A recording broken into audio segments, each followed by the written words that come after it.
Assalamualaikum warahmatullahi wabarakatuh. Nama saya Tri Rahmastianingrum dari 12 Akuntansi 2.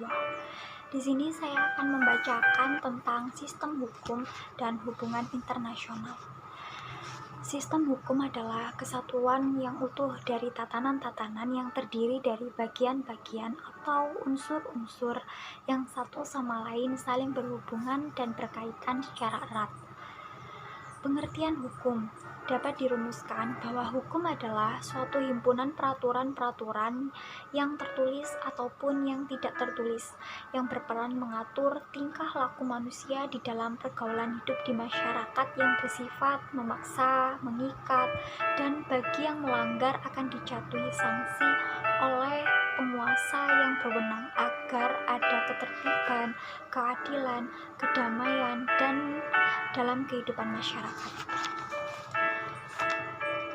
Sumber hukum adalah segala sesuatu yang menimbulkan aturan yang mempunyai kekuatan memaksa, yaitu aturan-aturan yang melanggarnya dikenai sanksi yang tegas dan nyata. Sumber hukum terbagi menjadi dua, yaitu sumber hukum formal dan sumber hukum material. Sumber hukum material adalah keyakinan dan perasaan kesadaran hukum individu dan pendapatan umum yang menentukan isi atau materi jiwa. Sedangkan hukum formal adalah perwujudan bentuk dari isi hukum material yang menentukan berlakunya hukum itu sendiri. Pergolongan hukum. Terdapat beberapa jenis hukum berdasarkan golongannya. Berikut ini macam-macam hukum berdasarkan golongannya, yaitu berdasarkan isinya. Menurut isi, hukum dibedakan menjadi dua, yaitu hukum privat dan hukum publik. Berdasarkan waktunya. Menurut waktunya, hukum dibedakan menjadi tiga, yaitu hukum positif, hukum yang diharapkan berlaku pada masa yang akan datang, dan hukum antar waktu. Berdasarkan ruang dan wilayah berlakunya. Menurut ruang atau wilayah berlakunya, hukum dibedakan menjadi tiga, yaitu hukum lokal, hukum nasional, dan hukum internasional. Berdasarkan wujudnya, hukum dibagi menjadi dua, yaitu hukum tertulis dan hukum tidak tertulis. Indonesia merupakan negara hukum. Hal ini telah dijelaskan dalam Undang-Undang Dasar 1945 Pasal 1 Ayat 3. Sebagai negara hukum, maka Indonesia memiliki lembaga peradilan yang bebas dan tidak memihak, serta tidak dipengaruhi oleh kekuasaan apapun. Menurut Pasal 1 Undang-Undang Nomor 4 Tahun 2004 tentang kekuasaan kehakiman dijelaskan bahwa kekuasaan negara yang merdeka untuk menyelenggarakan peradilan guna menegakkan hukum dan keadilan berdasarkan Pancasila demi terselenggaranya negara hukum Republik Indonesia dijelaskan lebih lanjut dalam pasal 2 bahwa penyelenggaraan kekuasaan kehakiman dilakukan oleh sebuah Mahkamah Agung dan badan peradilan yang berada di bawahnya dalam lingkungan peradilan umum, lingkungan peradilan agama, lingkungan peradilan militer, lingkungan peradilan tata usaha negara, dan oleh sebuah mahkamah konstitusi. Jadi, penyelenggaraan kekuasaan usaha negara dan oleh sebuah mahkamah konstitusi adalah Mahkamah Agung dan Mahkamah Konstitusi yang semuanya itu disebut sebagai peradilan negara dan ditetapkan dengan undang-undang. Dalam sebuah lembaga peradilan diperlukan adanya alat-alat kelengkapan yang lebih dikenal dengan perangkat. Perangkat peradilan meliputi polisi, hakim, penasehat hukum, dan komisi yudisial.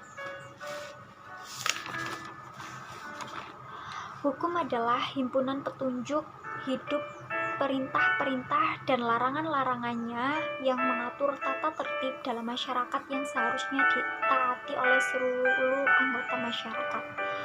Tujuan dari dibuatnya hukum adalah menjaga dan memelihara ketertiban dalam masyarakat dan untuk memenuhi rasa keadilan manusia.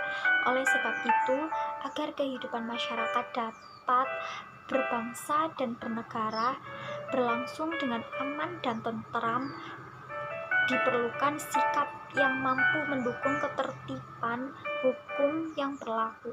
Sikap yang mendukung ketentuan hukum antara lain sikap terbuka, sikap objektif atau rasional, dan sikap mengutamakan kepentingan umum.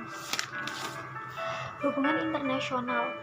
Hubungan internasional dapat dilakukan pada seluruh aspek kehidupan, baik politik, ekonomi, sosial, budaya, maupun pertahanan dan keamanan.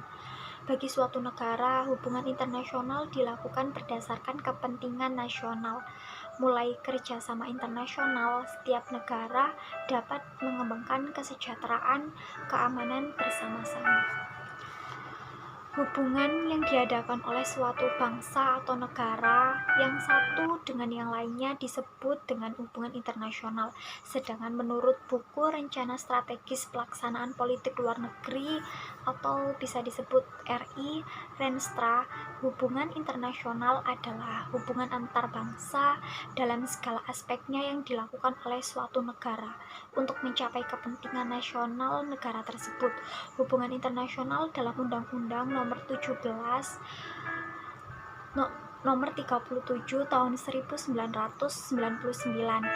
disebutkan dengan hubungan luar negeri. Dalam undang-undang disebut dinyatakan bahwa hubungan luar negeri adalah setiap kegiatan yang menyangkut aspek regional dan internasional yang dilakukan oleh pemerintah di tingkat pusat dan daerah atau lembaga-lembaga lainnya, lembaga negara, badan usaha, organisasi politik, organisasi masyarakat, lembaga swadaya masyarakat, atau warga negara Indonesia. Ada beberapa faktor yang ikut menentukan dalam proses hubungan internasional, baik secara bilateral maupun multilateral, antara lain kekuatan nasional, jumlah penduduk, sumber daya, dan letak geografis. Perlunya kerjasama dalam bentuk hubungan internasional antara lain karena faktor-faktor berikut. Faktor internal yaitu adanya kekhawatiran terancam kelangsungan hidupnya baik melalui kudeta maupun intervensi dari negara lain. 2. Faktor eksternal. Faktor eksternal yaitu ketentuan hukum alam yang tidak dapat dipungkinkan bahwa suatu negara tidak dapat berdiri sendiri tanpa bantuan dan kerjasama dengan negara lain.